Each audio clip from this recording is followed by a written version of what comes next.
আসসালাম ভাই, ভালো আছে ভাই?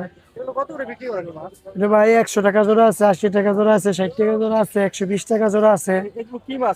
মানে টাইগার শার্ক আছে, কই কাপ আছে, গোরামি আছে, কমেট কমেট ফিশ আছে, তারপর গোল্ড ফিশ আছে, ট্রিম্পল বার্ড আছে। এখানে ব্লু টেট্রা আছে, ব্রাউন টেট্রা আছে, অ্যাঞ্জেল ফিশ আছে। এখানে 60 টাকা জোড়া, 80 টাকা জোড়া, 100 টাকা জোড়া। এখানে মলিগাপটি 50 টাকা জোড়া। প্রতি মঙ্গলবার আপনার মঙ্গলবার আর শুক্রবার।